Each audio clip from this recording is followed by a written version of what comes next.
এবার যুদ্ধ বিমানে শক্তিশালী হচ্ছে তেহরান, কি কৌশলে এগোচ্ছেন খামেনি। পুতিনের ভারত সফর প্রতিরক্ষা ও জ্বালানিতে গুরুত্ব। যুদ্ধের সমাপ্তি টানতে ফ্লোরিডায় বসল ইউক্রেন যুক্তরাষ্ট্র। নেতানিয়াহু দোষ স্বীকার না করায় ইসরায়েলি প্রেসিডেন্টের বাসভবন ঘেরাও। 2 বছরের কারাদণ্ড। যুক্তরাজ্যে টিউলিপের এমপি পদে বাড়তে পারে চাপ। বৈশ্বিক তেলের দাম নিয়ন্ত্রণে ওপেকের উৎপাদন কমানোর চুক্তি বহাল। ইসরায়েলি সেনাবাহিনীর ইতিহাসে ভয়াবহ জনবল সংকট। ভারতীয় সংবাদ মাধ্যম ইমরান খানের বোনদের সাক্ষাৎকার। বিশ্বজুড়ে যুদ্ধ বৃদ্ধি। অস্ত্র কোম্পানির মুনাফা বাড়ল $678 বিলিয়ন।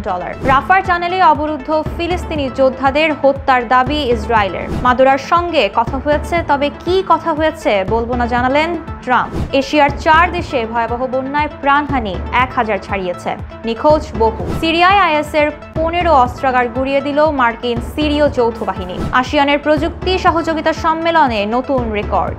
দেখছিলেন টাইমস ইন্টারন্যাশনাল সংবাদ শিরোনাম, সাথে আছি আমি মেহেরুন্নেসা মেঘলা। মধ্যপ্রাচ্যে সামরিক ভারসাম্য পুনঃস্থাপনের লক্ষ্যে ইরান তার বিমান বাহিনীকে আধুনিকায়নের পথে এগোচ্ছে। সম্প্রতি তেহরানের আকাশ সীমায় MiG-29 যুদ্ধ বিমান উড্ডয়ন আন্তর্জাতিক জল্পনা সৃষ্টি করেছে। আন্তর্জাতিক বিশ্লেষকরা মনে করছেন এগুলো রাশিয়ার সরবরাহ করা সম্ভাব্য নতুন চালানির অংশ। পাশাপাশি ইরান চীনের কাছ থেকে J-10CE সিরিজের যুদ্ধ বিমান সংগ্রহের চেষ্টা করছে। দেশটি আকাশ প্রতিরক্ষা পুনর্বিন্যাস ও প্রযুক্তিগত ঘাটতি পূরণে দ্রুত রাশিয়া ও চীনের সাহায্য চাইছে। যদিও ইরান ড্রোন ও মিসাইল প্রযুক্তিতে উল্লেখযোগ্য অগ্রগতি অর্জন করেছে। সাম্প্রতিক সংঘাতের অভিজ্ঞতা দেশটির আকাশ প্রতিরক্ষা শক্তি আরও বৃদ্ধি করার প্রয়োজনীয়তা স্পষ্ট করেছে। রাশিয়ার প্রেসিডেন্ট ভ্লাদিমির পুতিন আগামী 4 থেকে 5 ডিসেম্বর নয়াদিল্লিতে ভারতের বার্ষিক সম্মেলনে অংশ নেবেন। ইউক্রেন যুদ্ধের পর এটি তার প্রথম ভারত সফর। 2 দিনের বৈঠকে প্রতিরক্ষা, পারমাণবিক শক্তি, জ্বালানি, মহাকাশ, প্রযুক্তি ও বাণিজ্য সহ দ্বিপক্ষীয় সহযোগিতার বিষয়গুলো আলোচনা হবে। বিশেষ নজর থাকবে পরবর্তী প্রজন্মের আকাশ প্রতিরক্ষা ব্যবস্থা, যেখানে রাশিয়ার আধুনিক S-500 অন্তর্ভুক্ত হতে পারে। ভারত রাশিয়ার শীর্ষ সামরিক সরবরাহকারী, যদিও পশ্চিমা দেশ থেকেও সামরিক আমদানি বাড়ছে। সম্মেলনে ভারতের প্রতিরক্ষা সহযোগিতায় ভারসাম্য রক্ষার এবং ঐতিহ্যগত অংশীদারিত্বকে নতুন ভূরাজনৈতিক ব্যবস্থার বাস্তবতায় মানিয়ে নেয়ার দিক নির্দেশ করবে। রাশিয়ার সঙ্গে চলমান যুদ্ধের সমাপ্তি টানতে ইউক্রেনীয় প্রতিনিধিদের সঙ্গে ফ্লোরিডায় বৈঠকে বসেছেন মার্কো রুবিও, স্টিভ উইটকফ ও জ্যারেড কুশনার। বৈঠকের মূল লক্ষ্য ন্যায়সঙ্গত শান্তি প্রতিষ্ঠা করা, যা ইউক্রেনের সার্বভৌমত্ব, স্বাধীনতা ও ভবিষ্যৎ সমৃদ্ধি নিশ্চিত করবে। ট্রাম্পের প্রস্তাবিত 28 দফা খসড়া পরিকল্পনা সংশোধন করে বৈঠক এগোচ্ছে, যেখানে প্রথম খসড়ার কিছু প্রস্তাব দনবাস রাশিয়ার হাতে দেয়া, সেনাবাহিনী সীমিত করা আলাদা হয়েছে। গত শনিবার ইউক্রেনে রাশিয়ার হামলায় 6 জন নিহত হয়েছেন। প্রেসিডেন্ট জেলেনস্কির প্রধান সহকারী পদত্যাগ করলেও জেলেনস্কির দেশের প্রতি প্রতিশ্রুতিবদ্ধ। ফরাসি প্রেসিডেন্ট মাখো সোমবার জেলেনস্কির সঙ্গে বৈঠকে শান্তির পথ অনুসন্ধান করবেন। 2 বছর ধরে গাজায় গণহত্যা চালানোর পর ইসরায়েলি প্রধানমন্ত্রী বেনিয়ামিন নেতানিয়াহু নতুন সংকটে পড়েছেন। প্রেসিডেন্ট আইজেক হারজগের বাসভবন ঘেরাও করে বিক্ষোভ করেছে সাধারণ মানুষ ও বিরোধী দলীয় নেতারা। বিক্ষোভের মূল কারণ মূলত নেতানিয়াহু তার ভুল স্বীকার না করে এবং কোনো অনুশোচনা ছাড়াই প্রেসিডেন্টের কাছে ক্ষমার আবেদন করেন। প্রেসিডেন্ট কার্যালয় জানিয়েছে নেতানিয়াহুর আনুষ্ঠানিক ক্ষমা আবেদন নজিরবিহীন এবং জাতীয় ও আইনি গুরুত্ব বিবেচনা করে বিচার বিভাগীয় মতামত নেওয়া হবে। এদিকে নেতানিয়াহুর বিরুদ্ধে 3টি দুর্নীতি মামলায় বিচার চলছে। এক ভিডিও বার্তায় নেতানিয়াহু বলেন, এই বিচার অব্যাহত থাকায় আমরা ভেতর থেকে ভেঙে পড়ছি এবং তীব্র বিভাজন তৈরি হচ্ছে। ক্ষমতার অপব্যবহার ও প্লট সংক্রান্ত দুর্নীতির মামলায় বাংলাদেশে 2 বছরের কারাদণ্ড পেয়েছেন ব্রিটিশ এমপি টিউলিপ সিদ্দিক। রায়ে বলা হয়েছে তিনি শেখ হাসিনার প্রভাব ব্যবহার করে তার পরিবারের জন্য প্লট পাইয়ে দিয়েছেন। এছাড়া রূপপুর পারমাণবিক প্রকল্প থেকে 4 বিলিয়ন পাউন্ড আত্মসাতের অভিযোগে তার বিরুদ্ধে তদন্ত শুরু হয়েছে। কারাদণ্ডের ফলে যুক্তরাজ্যে তার এমপি পদে চাপ বাড়তে পারে, তবে এখনও পদ ছাড়ার প্রয়োজন হয়নি। ফ্ল্যাট সংক্রান্ত তথ্য নিয়ে প্রশ্ন উঠলেও ব্রিটিশ সরকারের তদন্তে দেখা গেছে তিনি মন্ত্রিত্বের বিধি লঙ্ঘন করেননি। বাংলাদেশে মামলার স্বল্পতা নিয়ে কিছু ব্রিটিশ আইনজীবীও উদ্বেগ প্রকাশ করেছেন। জ্বালানি তেল রপ্তানিকারক দেশগুলোর জোট ওপেক প্লাস তাদের চলমান তেল উৎপাদন কমানোর চুক্তি 31 ডিসেম্বর 2026 পর্যন্ত বহাল রাখার সিদ্ধান্ত নিয়েছে। রোববার ইরাকের তেল মন্ত্রণালয় এই তথ্য নিশ্চিত করেছে। ডিসেম্বরে 1,37,000 ব্যারেল অতিরিক্ত উৎপাদন বৃদ্ধির শেষ ধাপ শেষ হবে এবং 2026 সালের প্রথম 3 মাসে সব ধরনের উৎপাদন সমন্বয় স্থগিত থাকবে। সৌদি আরব, রাশিয়া, ইরাক, সংযুক্ত আরব আমিরাত, কুয়েত, কাজাখস্তান, আলজেরিয়া ও ওমান অতিরিক্ত স্বেচ্ছায় উৎপাদন কমানো অব্যাহত রাখবে। বাজার পরিস্থিতি খারাপ হলে উৎপাদন সমন্বয় পরিবর্তন করা যেতে পারে। ওপেক প্লাসের মোট উৎপাদন 3,97,25,000 ব্যারেল প্রতিদিন। এই সিদ্ধান্ত বৈশ্বিক তেলের দাম স্থিতিশীল রাখতে গুরুত্বপূর্ণ ভূমিকা রাখবে। ইতিহাসের সবচেয়ে ভয়াবহ জনবল সংকটে পড়েছে ইসরায়েলি সেনাবাহিনী। রিজার্ভ জেনারেল ইতোজাক ব্রিক জানান, অব্যাহত যুদ্ধ, কর্মকর্তাদের বাহিনী এড়িয়ে যাওয়ার মনোভাব এবং চাকরি নবায়নে অস্বীকৃতির কারণে সেনাবাহিনীর জনবল দ্রুত কমছে। গাজায় 2 বছরের আগ্রাসনে 923 সেনা নিহত এবং প্রায় 6,500 আহত হয়েছে। এছাড়া 20,000 সেনা মানসিক চাপের মধ্যে রয়েছেন। বহু কর্মকর্তা দ্রুত অবসর নিতে চাচ্ছেন। তরুণ সদস্য দীর্ঘমেয়াদী চুক্তি নিতে অস্বীকার করেছেন। ব্রিকের মতে, পূর্ববর্তী চিফ অফ স্টাফদের ভুল সিদ্ধান্ত, অভিজ্ঞ সেনাদের বাহিরে ঠেলে দেওয়া এবং অদক্ষ সদস্যদের গুরুত্বপূর্ণ পদে রাখা এই সংকটকে তীব্র করেছে। তিনি সতর্ক করে বলেন, চলতে থাকলে সেনাবাহিনী সম্পূর্ণ অচল হয়ে যাবে। পাকিস্তানি তথ্যমন্ত্রী আতাউল্লাহ তারার ইমরান খানের বোন নরিন নিয়াজ ও আলিমা খানকে তীব্র সমালোচনা করেছেন।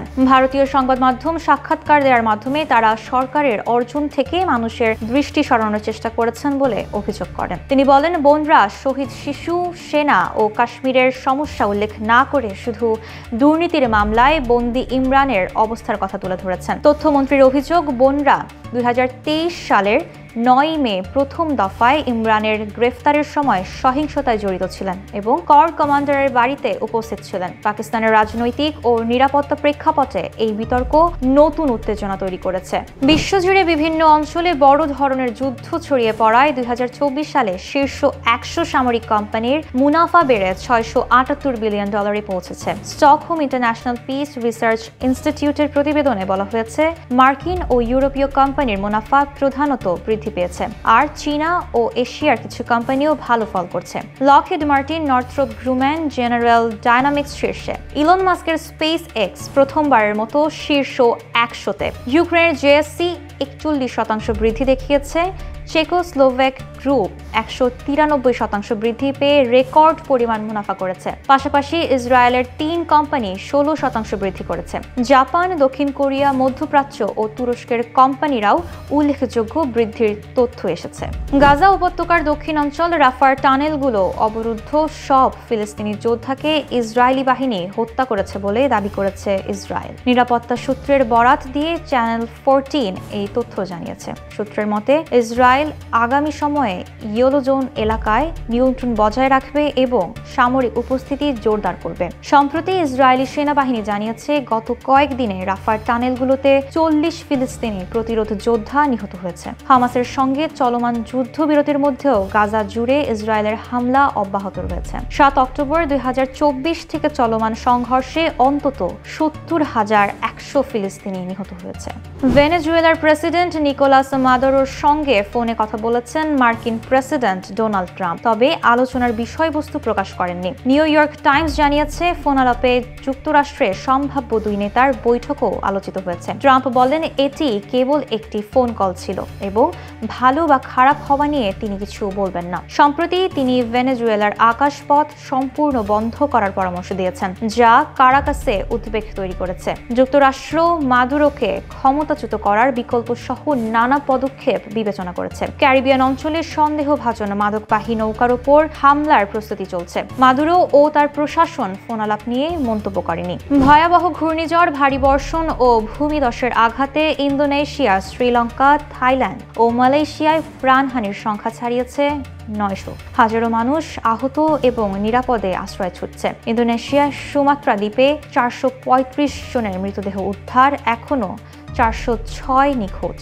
শ্রীলঙ্কায় 334, থাইল্যান্ডে 162 এবং মালয়েশিয়ায় 2 জনের মৃত্যু নিশ্চিত। তছনছ হয়েছে সড়ক ও যোগাযোগ ব্যবস্থা, সেনাবাহিনী হেলিকপ্টারে ত্রাণ পৌঁছে দিচ্ছে। বন্যা ও ভূমিধসের কারণে লাখ লাখ মানুষ ঘর বাড়ি ছেড়ে নিরাপদ আশ্রয় খুঁজছে। এই প্রাকৃতিক দুর্যোগে ক্ষয়ক্ষতির মাত্রা বিশাল এবং ত্রাণ কার্যক্রম জোরদার করা হয়েছে।